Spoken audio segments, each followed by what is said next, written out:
Live from New York City, it's the Gary Null Show. And now, your host, Gary Null. Hi, everyone. I'm Gary Null. Always a pleasure to be able to spend this time with you because it's for everyone. Every single person, no matter what your background, politics, culture, everyone deserves to live a longer and healthier and happier life. And that's the information that I share. A study from Brown University and UCLA talks about drinking hot tea every day. Why? It'll lower your glaucoma risk.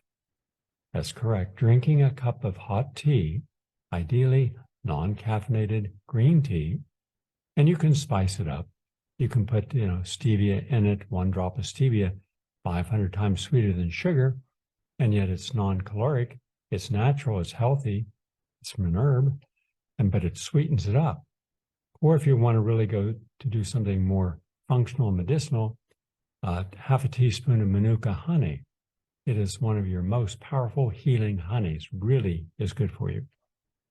And you can also squeeze the juice of 1 lemon. That helps with the slightly alkalizing effect of the lemon water, which is really healthy for your joints and also for those of you who tend to be stiff and pained in the morning, it alleviates that.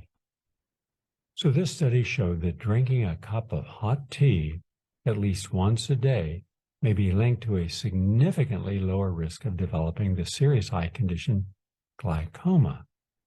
And that's according to this study published in the British Journal of Ophthalmology. So the researchers looked at the data from the National Health and Nutrition Examination Survey in the United States. And this is a nationally representative annual survey of around 10,000 people and physical examinations and blood samples. It's all designed to gauge the health and nutritional status of the U.S. adults and children. In this particular year, it also includes eye test for glaucoma. And so it was just shown that tea makes a difference. Now, right now, more people are looking at decaffeinated green tea, and that is what I would recommend. Now, a study from Poznan University of Medical Sciences in Poland.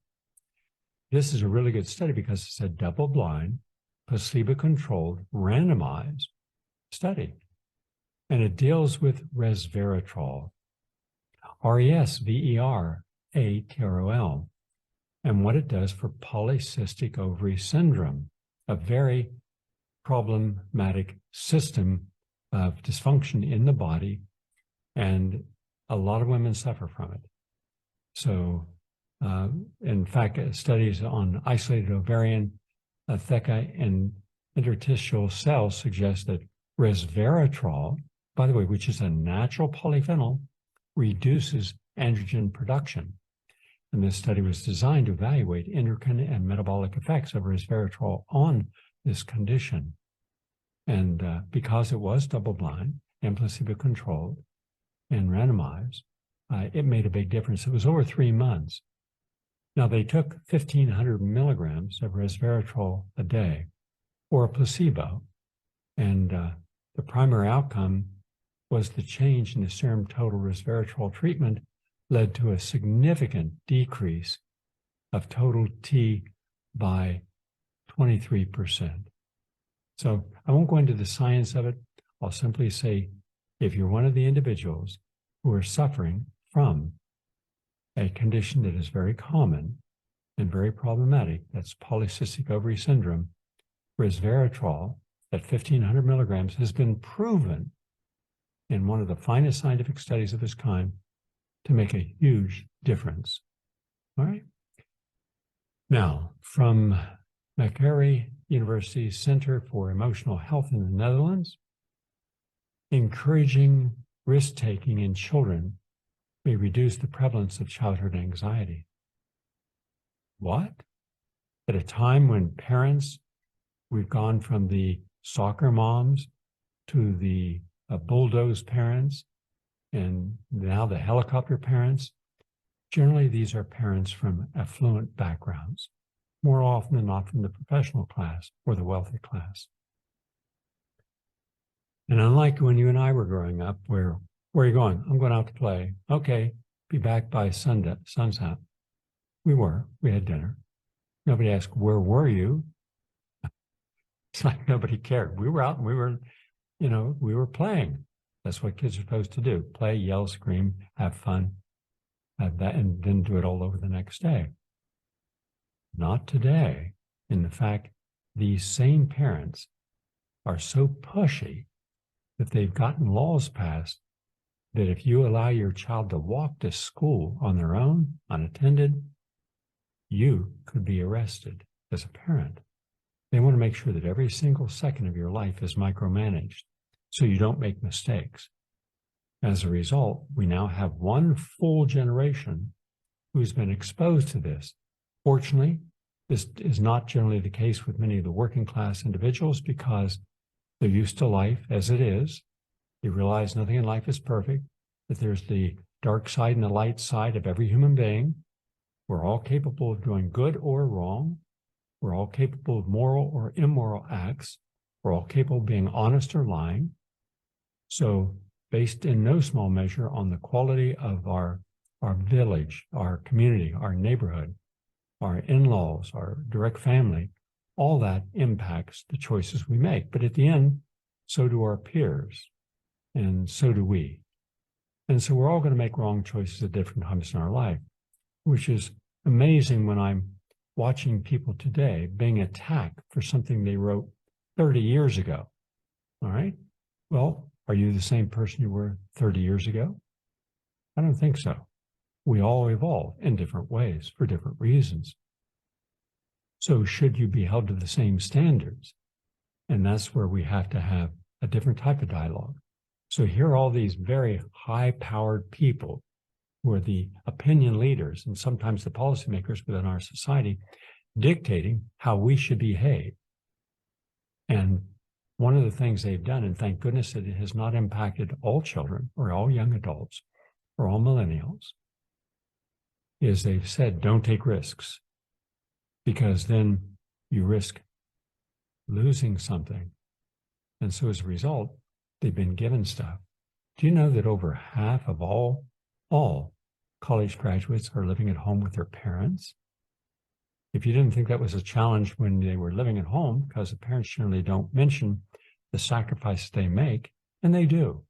I was thinking about this morning when I was working out, and because I get a lot of email, and the ones that are more interesting are sent to me by Sharon, our office, or Elizabeth, and do I want to address this on the air? And if something could help a lot of people in the audience, those are the ones that I say, go ahead, let's go with that. But one was about a person who says that they're now 35. They came from a professional background of both parents being professionals, but didn't mention whether they were the lawyers, doctors, engineers. And they never took risks because they didn't have to. Everything that they wanted, they were given. And every mistake that they made was taken care of by their parents. There was always an emotional safety net. So they never had to learn any lessons. Why learn anything? What's the risk to me? If I fail, I don't fail. Because if it's in class, my mom's going to be on the phone screaming at the teacher and threatening him.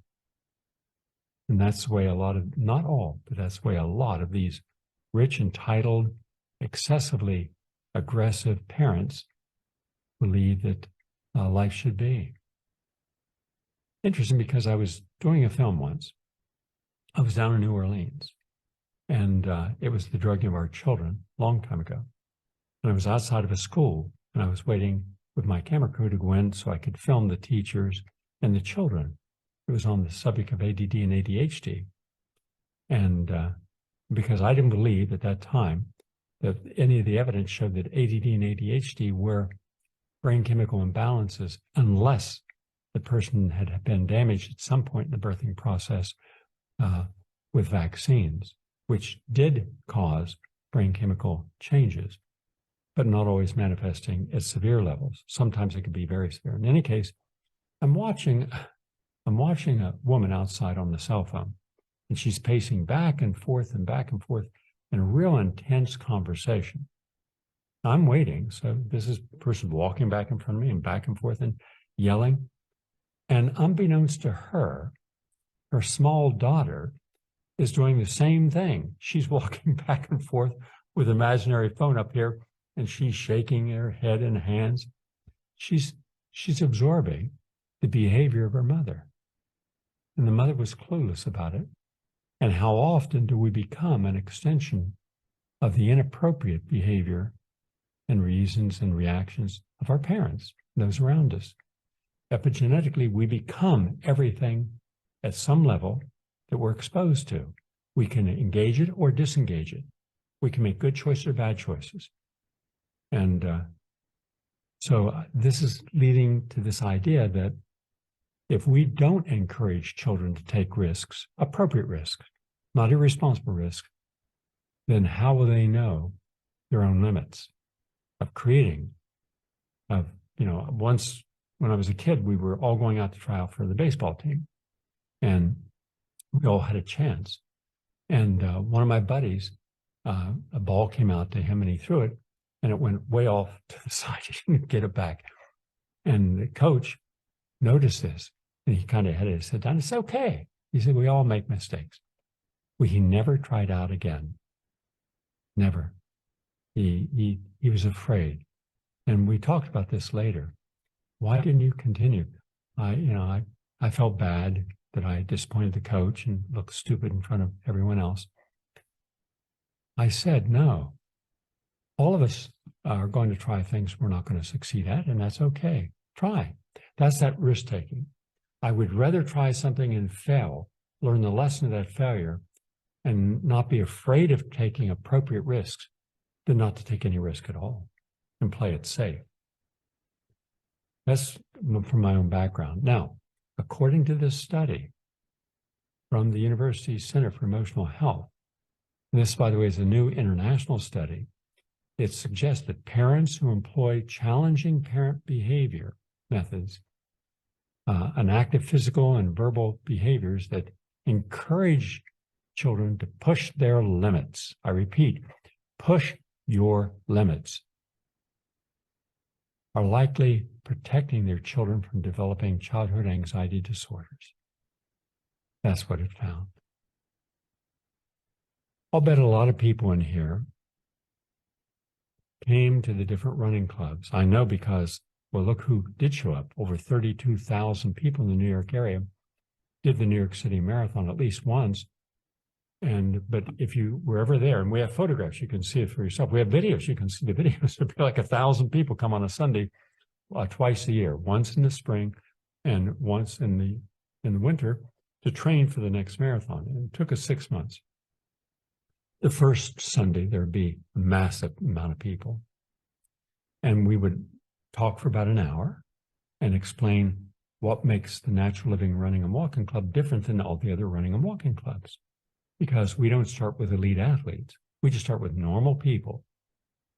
And don't look at your body now and say, oh, I can't do it. Look at myself now. No, what you're looking at now is not you now. You're looking at everything you've done to get your body to this condition it's in, either healthy or out of shape and overweight up to that point. So we're going to have a whole different discipline going forward. But you've got to push yourself. You've got to push back the boundary. You've got to get out of your comfort zone. And it's all a learning process. That's why the first hour of every Sunday in the park is about talking about life issues, not about running or walking. Now, from this, some of the greatest athletes in American history, Sid Howard, Thelma Wilson, Sam Skinner, and these are phenomenal. Louise Nottage.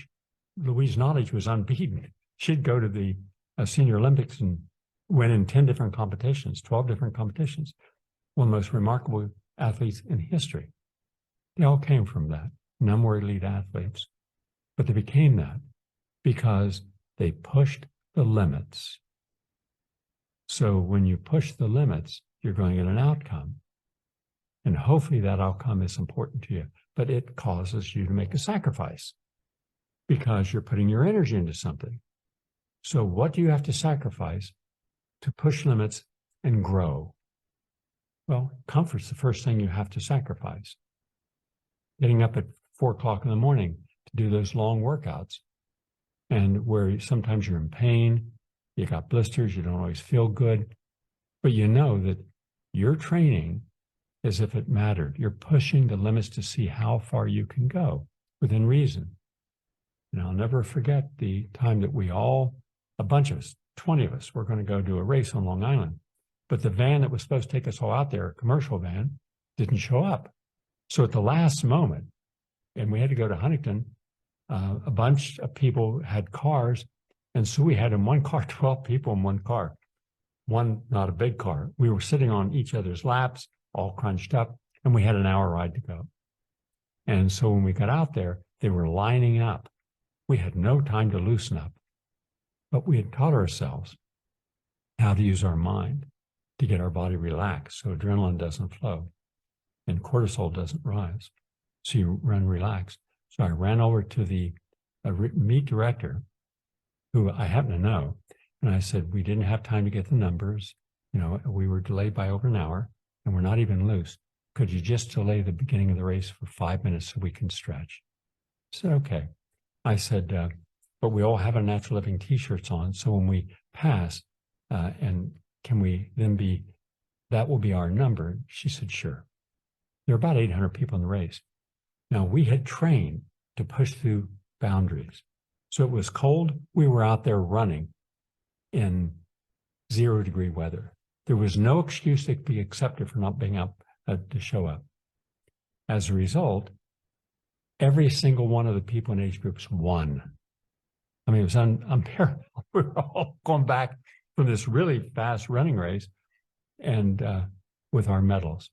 And everybody was laughing because for us, it was a party. The training was hard. The racing was easy. That's life. Preparing for life is hard. Living life should be easy. You should live your life like Fred Astaire danced, smooth. And you can, but it requires a body, mind, and a relationship. Don't expect everything to be easy. It's not. We're all faced with different problems, different crises, different betrayals, different discrepancies between the truth and reality. And we're all faced with making compromises. What happens when you compromise the truth? You're less for it. And then you start getting comfortable in deception.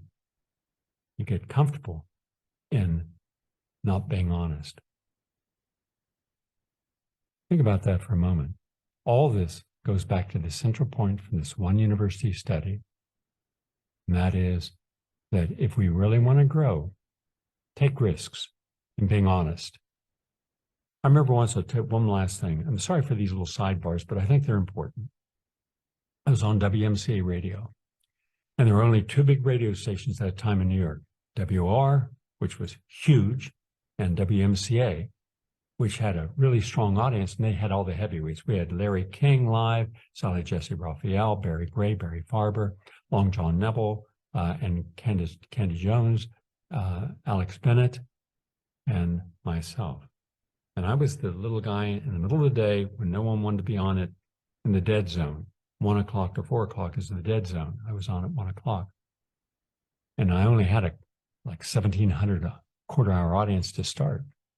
But at the end, I had the #1 audience in America of all radio stations in the afternoon. And it all started when I was told that I can't do an interview longer than 7 minutes. That's it. Now, that included the introduction, the exit, a commercial. So it gives you like 4 minutes to talk with someone. I had Linus Pauling on. And so I let it run. And the engineer kept going like this. Look at you're running late, you're running late. And at the end of the interview, I was called into the owner's office. She said, "Can you not read a clock?" I said, yes, ma'am, I can. "Why did you not end the interview?" I said, "Well, it's the first time Linus Pauling has been on radio that I'm aware of in New York. And he's a great man, the only person ever shared 2 unshared Nobel Prizes, or win 2 unshared Nobel Prizes. And he was talking about vitamin C, and no one else talked about vitamin C at high doses. I thought the audience would benefit from it. I don't care what the audience wants. You're not to do that ever again." So I did it again. And then that was it. I was, for all intents and purposes, I was out of it, but she was going away for the summer. And she had such contempt for me that I wasn't even given an office. I was given a chair at the end of a little storage hallway with her filing cabinets and looks like a chessboard. It was actually cardboard. And I put it on my lap and I would put all my notes on it. And that's where I would work each day. No telephone, nothing, right? And that was fine. Because quite frankly, I just enjoyed the walk from my home on 86th Street down to WMCA on 57th Street. In any case, I went ahead and did it when she was gone. And I did long interviews, some a half hour long. And the program director, Mark Mason, a wonderful human being. I mean, if every radio station had Mark Mason, who would not allow the enemies out there, the meat industry, the sugar industry, to keep me off the air. He says, nope. Gary is saying things that are accurate, and we believe in his freedom of speech. As a result, I did this. And the audience girl, I wasn't paying attention to the arbitrons. When we came back, she asked, I could hear because her office right behind the wall where I said, why is he still here? And Mark said, you want to take a look at the ratings? And so when she left, my ratings were like 1,600, came back, there were 60,000, number one on the whole station.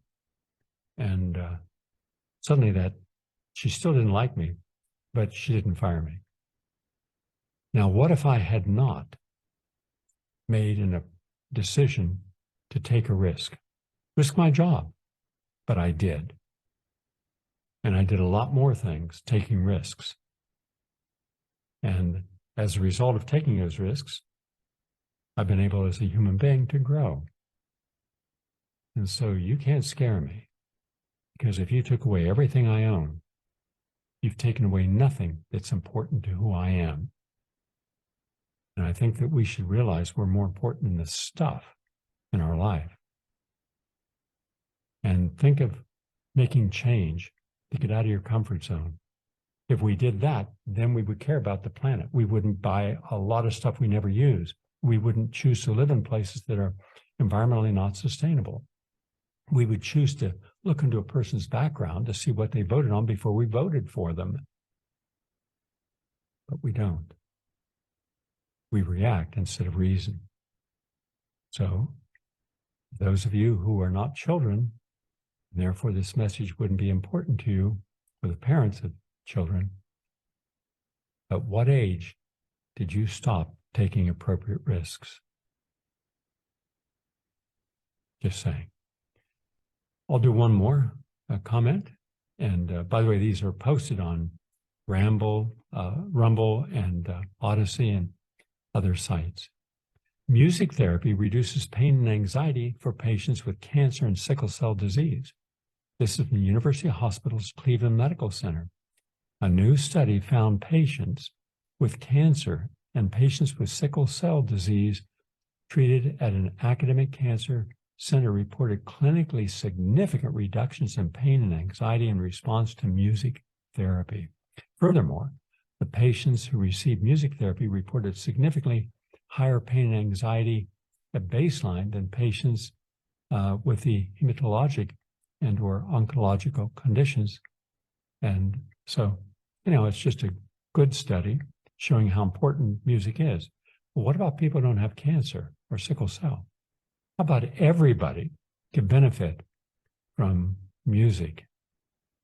And this was published in the Integrative Cancer Therapies, a leading journal focusing on understanding the science of integrative cancer treatments. Just saying, add music into your life, and it can make a difference. And most people understand that. Oh, and by the way, just for all of you who are still right up close to your cell phones and using the computers right up close, for your children, the laptops, sitting with a laptop that is bringing in electromagnetic pulses to your whole reproductive system. According to Kaiser Permanente Division of Research, the study links health risks to electromagnetic field exposure. A study of real-world exposure to non-ionizing radiation from magnetic fields in pregnant women found a significantly higher rate of miscarriage, providing new evidence regarding their potential health risks. This was published in the Journal of Scientific Reports. By the way, non-ionizing radiation from magnetic fields is produced when electric devices are in use and electricity is flowing.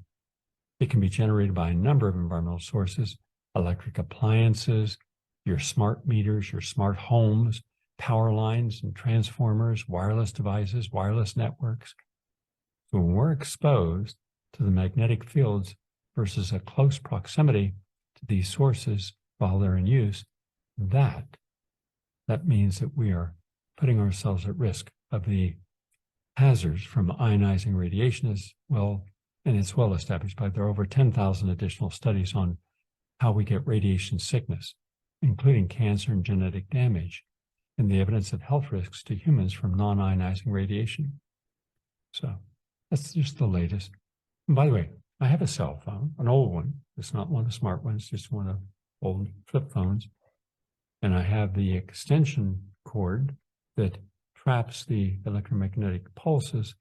So when I use it once a week, I use my cell phone for under a half hour a week. On one day when I go to the market, I put it out there. And so I got the phone over there, and then the earplugs in here with that little tube, and that vacuum tube is what absorbs it. And here, even with all the monitors I have, and I stay at least 4 feet away, and I have a measurement. I can actually measure the electromagnetic pulses coming at me. I'm sitting right now under my desk here is the computer, and my feet are about 4 feet away from it. Again, you can measure these things and see, are you sleeping, working near something that can cause you these problems? Not difficult. That's the latest on health and healing. I'm Gary Null.